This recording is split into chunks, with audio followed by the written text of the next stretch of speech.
At Christmas, my daughter handed me a pair of discount slippers, then drove across town to surprise her mother-in-law with a $70,000 car. My name's Margaret Collins, and I'm 67 years old. Please stay with me as I tell you exactly how that one moment cracked open decades of buried truth and set in motion the kind of payback you never see coming. Christmas Eve had always been my favorite night of the year. I had the house decorated just right, the smell of roast turkey filling the air, the fireplace warm, the tree sparkling in the corner. I'd spent all day preparing the food and setting the table, imagining laughter and conversation around. Claire, my only daughter, arrived later than expected. Derek, her husband, trailed behind her carrying a small bag. She hugged me briefly and handed me the bag with a smile that felt rushed. Inside were the slippers, plain, flimsy, the kind you might grab from a clearance rack on the way to the checkout. I thanked her, even though my heart sank just a little. Before I could say much, she told me they had somewhere else to be and left just as quickly as they had come. The house felt quieter after the door closed. I poured myself a cup of tea and sat down, trying not to let the disappointment settle in. I told myself it was just a gift, nothing more. But later, when I picked up my phone, the truth hit me harder than I could have imagined. There was Claire, smiling brightly in a photo, her arm around Derek's mother. Behind them was a brand new Tesla, shiny and perfect under the winter sun. The caption under the photo read, "You've been like a real mom to me. You deserve this." I stared at that sentence until the words blurred. My mind raced back through the years, the long nights working double shifts, the sacrifices I'd made, the things I'd given up so Claire could have more than I ever did. And yet here she was pouring love and money into someone else, while leaving me with a pair of slippers. The tea on the table had gone cold, but I didn't move. I could feel something inside me shifting, a small spark that had been waiting for a reason to catch fire. I didn't know exactly what I was going to do yet, but I knew this much.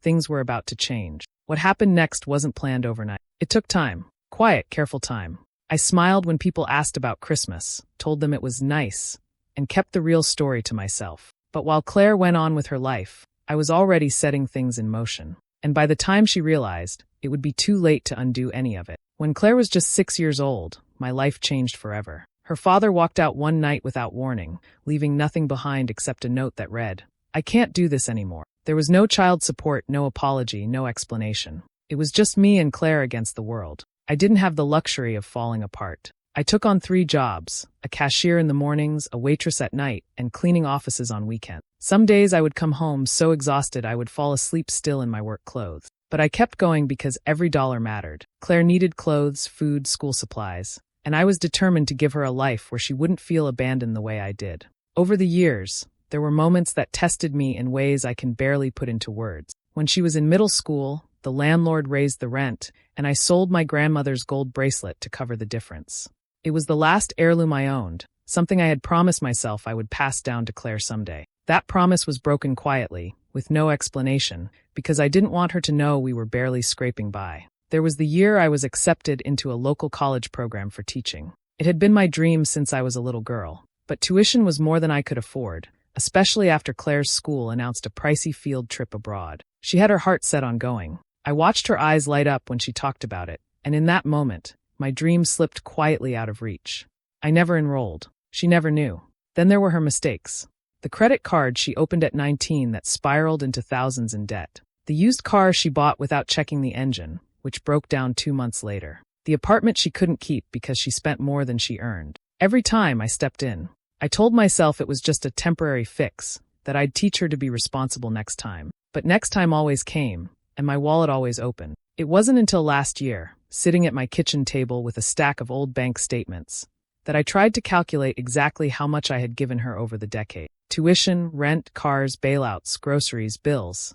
I stopped counting when the total passed $180,000. That didn't even include the things you can't measure in dollars. The birthdays I worked through, the friendships I lost because I had no time, the hobbies I never started because I was too tired. Relationships ended because I couldn't make space for anyone except Claire. Somewhere along the way, my identity shifted. I wasn't Margaret anymore. I was Claire's mom. Everything I did, every choice I made, was filtered through what she needed, wanted, or demanded. I had forgotten what it felt like to live for myself. Looking at those numbers, I felt something inside me harden. This wasn't just about money. This was about decades of my life being quietly siphoned away while I told myself it was love. But love doesn't mean erasing yourself. Love doesn't mean building someone up while you let yourself crumble. That night, I I closed the folder of statements and sat in the dark for a long time. 30 years of sacrifice stared back at me from those papers, and for the first time, I saw the truth without sugarcoating it. I hadn't just been generous. I had been complicit in my own erasure. And that realization lit a fire in me I hadn't felt in years. It was no longer just about stopping the financial support. It was about taking my life back, piece by piece, from the grip I had willingly placed it in. And once I started, I knew there would be no turning back. I walked into the bank on a Tuesday morning. The air was crisp, the kind that makes you walk faster, but I took my time. For once, I wasn't rushing for anyone else. The marble floors echoed under my shoes as I stepped up to the counter, the scent of paper and polished wood filling the air. The teller smiled and asked how she could help. I told her exactly what I wanted, my voice steady. I needed my daughter's name removed from every joint account, every shared line of credit, every place where my money and her habits could meet. It felt strangely final when I signed the first form. My signature was deliberate, each loop and curve like a quiet declaration that things were about to change. One by one, the accounts were cleared of her name. The joint savings? Mine now. The shared credit card? Closed. The bank manager asked if I was sure, her tone gentle but careful. I told her I'd never been more certain of anything. Then came the emergency fund. It had started as a small safety net when Claire was younger, just in case she faced a real crisis. But somewhere along the way, emergency had started to mean a sale at the mall, a weekend trip with friends, or covering a bill she'd forgotten to pay. I transferred the last of the balance into my own account and closed it for good. It was more than shutting down a bank account. It was shutting down a pattern I had let run for too long. When I left the building, I expected to feel guilty, maybe even sad. Instead, there was a lightness in my step, like I'd just set down a heavy bag I'd been carrying for months. Still, I knew this wasn't the end. Claire wouldn't take it quietly. It didn't take long. That Thursday evening, my phone lit up with her name. I almost didn't answer, but curiosity got the better of me. The moment I said hello, she launched into it. Her card had been declined at the grocery store. She was standing in line, humiliated, with a basket of food she couldn't pay for. Her voice was sharp, demanding an explanation. I told her the truth, simply and without apology. It was time she started managing her own bills. There was a pause, then an incredulous laugh. She accused me of abandoning her, of trying to punish her. I let her words pass over me like wind against a closed window. I'd heard them before, just in different forms. No, I said calmly. I'm not punishing you. I'm giving you a chance to stand on your own. You're more than capable. She didn't like that answer. She called it selfish. She told me I'd regret it. I didn't raise my voice. I didn't defend myself. I just repeated that this was how it would be from now on. When the call ended, I sat in my kitchen with a cup of tea, my hands steady. I knew the retaliation was coming. The calls to family members, the twisted version of the story, the attempts to make me look cold and ungrateful. But for the first time in years, I felt like I was steering my own ship instead of clinging to the side of someone else's. It wasn't just about the money. It was about finally saying no and meaning it. And once you've said your first real no, the next one becomes a little easier. It started the very next week. My phone became a weapon in her hands, ringing in the morning, buzzing in the afternoon, lighting up in the middle of the night. If I didn't answer, she'd leave long, emotional voicemails. They were always framed the same way. Reminders of how much I owed her as a mother, warnings about how families don't turn their backs on each other, and little digs meant to make me feel selfish. At first, I listened to them all, thinking maybe there was something worth responding to. But each one was a different shade of the same message, that I was cold, unloving, and breaking the sacred bond between us. She made it sound as though my refusal to fund her life was the same as abandoning her altogether. One afternoon, there was a knock at my door. When I opened it, Claire stood there holding a small box. She said she wanted to talk. Inside the box were old photos. Claire as a toddler on my lap, her first day of school, the two of us at the beach with ice cream dripping down our hands. She spread them out on my kitchen table like evidence in a trial, her voice soft and almost trembling. "Remember how close we used to be?" she asked, sliding a photo toward me. I knew what she was doing. Nostalgia can be a powerful tool when you want someone to forget the present. She wanted me to remember only the sweetness and ignore the bitter truth, the Christmas that had cracked something open. So I leaned forward, met her eyes, and asked quietly, "Do you remember what you gave me last Christmas? And what you gave Derek's mother?" Her smile faltered for just a moment before she tried to recover. She said it wasn't about the gifts, that I was being petty. But I didn't let her shift the conversation away from it. "It's not about slippers or a car," I told her. "It's about what they represent." She gathered the photos back into the box without answering. That's when the second phase began. I started getting calls from cousins I hadn't spoken to in months, each one sounding concerned, but clearly carrying messages they'd been fed. Words like worried, hard on her, and she's struggling kept showing up. One even hinted that maybe I wasn't in my right mind. It was clear Claire had been busy, telling her version of the story, one where she was the struggling daughter and I was the cold, unreasonable mother who had cut her off without cause. I listened politely, then told each person the same thing. There are two sides to every story. I'm fine with mine being misunderstood. It wasn't worth defending myself to people who had already picked a side based on hearsay. Instead of weakening me, each of these attempts made me stronger. Every guilt trip, every whispered accusation, every concerned phone call only reminded me why I had drawn the line in the first place. She wasn't reaching out to mend our relationship. She was trying to control it. By the end of the month, I stopped reacting altogether. I didn't answer every call, didn't return every message. I kept my voice calm, and even when we did speak, refusing to give her the emotional reaction she was fishing for. And in those quiet spaces, between her efforts to pull me back in, I began to feel something I hadn't felt in a very long time. Peace. I was folding laundry when I heard a car door slam outside. Two sets of footsteps approached, firm and deliberate, and moments later there was a knock on my door. When I opened it, Derek stood there beside Claire, both wearing expressions that were a little too carefully composed. "Margaret," Derek began, with the kind of measured tone people use when they've rehearsed their lines. "We thought it would be better to talk face to face." I stepped aside and let them in, already sensing this wasn't going to be a friendly drop-in. They didn't sit long before Derek leaned forward in his chair, elbows on his knees, clasping his hands like some kind of negotiator. "Look," he said, "I know things have been tense, but maybe we can find some middle ground. Let's be reasonable here." The phrase, "let's be reasonable," landed like a stone in my stomach. It was always code for "we want you to do what we want, but without a fight." I set my mug down and looked at them both. "Reasonable," I said slowly, "would be living within your means, wouldn't it?" Claire's jaw tightened. Derek frowned, but I continued before either could interrupt. "Between the two of you, you earn more than enough to cover your bills and live comfortably. And yet somehow you're always short. Why is that?"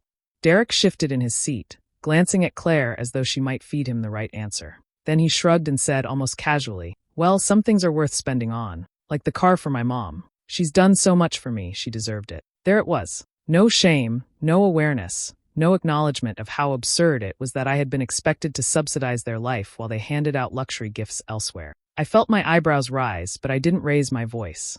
"So your mother deserved a new car," I repeated. "But you think I should keep paying your grocery bills and credit cards?" Derek looked momentarily uncomfortable, but he didn't back down. "Families take care of each other," he said. Claire jumped in then, her tone turning sharp. "And if this continues, if you keep shutting us out, then maybe we'll need to reevaluate how much time we spend together. I don't want it to come to that, but..." She let the sentence hang, her meaning obvious.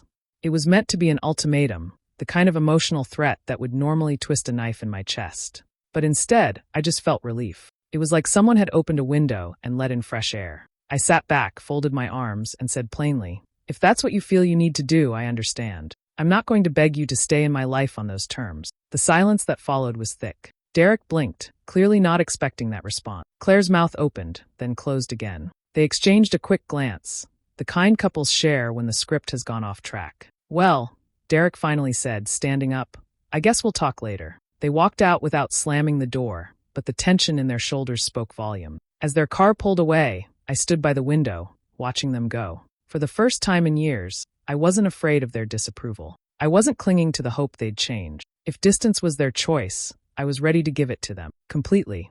One crisp morning, I was running errands downtown when I bumped into Evelyn. We hadn't seen each other in nearly 20 years. Back then, we'd been inseparable, two young mothers navigating life together. But time and distance had drifted us apart, and now here she was, smiling like no time had passed. We sat down at a nearby cafe, sipping coffee and catching up. Evelyn shared how she'd rebuilt her life after a tough divorce, how she'd taken up painting and started a small business. Her kids were grown and living on their own, managing their lives without leaning on her. She spoke with a quiet pride I hadn't heard from her before. As we talked, she looked at me with a gentle but firm gaze and said something that stayed with me. "Margaret, you've been mothering Claire like she's still a child. But she's not.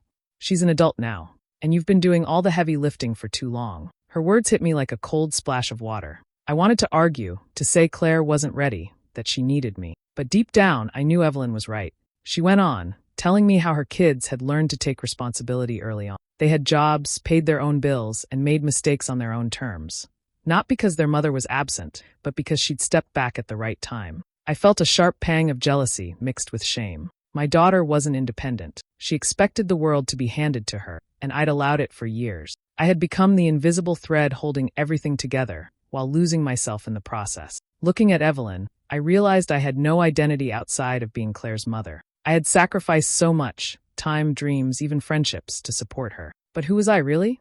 What did I want for myself? That conversation planted a new seed inside me. It was a quiet, persistent thought that maybe it was time to find out. Time to stop living only for my daughter and start living for me again. Walking away from that cafe, I felt a mix of fear and hope. The road ahead wouldn't be easy. Rebuilding myself meant facing years of habits and roles I'd grown used to. But if Evelyn could do it, maybe I could too. For the first time in a long time, I thought about what I wanted, not what Claire needed, not what family expected, but what I needed. And that thought, as simple as it seemed, was the beginning of something new. After that conversation with Evelyn, I knew I needed to make changes, not just with Claire, but with myself. I decided to take small steps to rediscover who I was beyond being a mother. The first thing I did was sign up for a landscaping design class at the community college. I'd always loved plants and gardens, but had never had the chance to study it properly. Sitting in that classroom, surrounded by people who shared my interest, felt like breathing fresh air after years underwater. Around the same time, I found a local watercolor group that met weekly at a library nearby. Painting had always been a hobby I pushed aside. Now, with a brush in my hand and colors on the paper, I felt a joy I hadn't known I was missing. The group was small but friendly, and soon I was laughing and chatting with people I barely knew just a few weeks before. At home, I started changing things too. I cleared out old clutter and brought in plants, big leafy ones, small flowering ones, even a few herbs on the kitchen windowsill. I began painting regularly and found places around the house to hang my art. The living room, once just a place for quiet evenings, started to feel alive with color and new energy. It was as if the house itself was waking up along with. Financially, the changes I'd made earlier were beginning to show their effect. With Claire no longer relying on my money, I suddenly had about $1,300 more each month to spend however I want. At first, it felt strange, almost selfish, to use that money for myself. But I reminded myself it was well-earned, the price of reclaiming my life. I treated myself to little things, a new set of brushes for painting, a few books on gardening, even a nice dinner with some new friends from the watercolor group. One night, after months of saving, I did something I had dreamed about for years but never dared to plan. I booked a trip to Italy. Ever since I was young, I'd wanted to see the rolling hills of Tuscany, taste real Italian food, and walk the streets of Rome. Now, for the first time, it felt possible. It was a symbol of freedom, a promise to myself that I wasn't done living, no matter what anyone else thought. Of course, not everything changed overnight. Claire didn't suddenly become independent in her heart or habits. She continued to send texts and make calls, soft attempts to pull me back into the role I had tried so hard to leave behind. Sometimes it was a gentle reminder of a bill she couldn't cover. Other times a thinly veiled guilt trip about family loyalty and how much I had done for her in the past.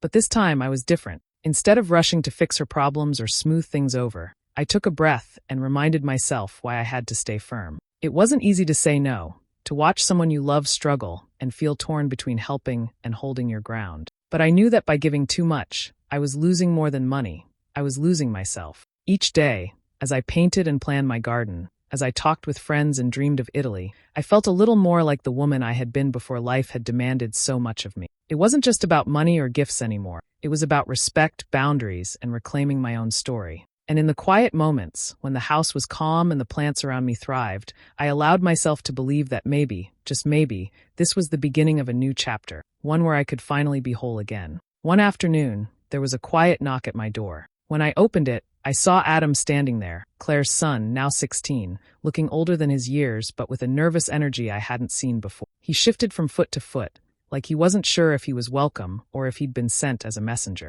"Hi, Grandma," he said softly. "Can I come in?"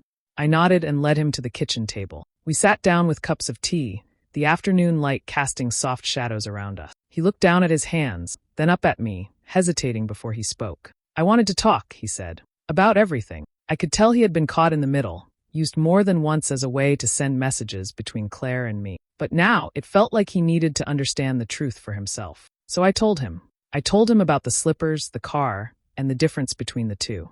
I told him how I'd worked hard for years to support his mom, and how sometimes, even when you love someone, you have to set limits so they can grow up.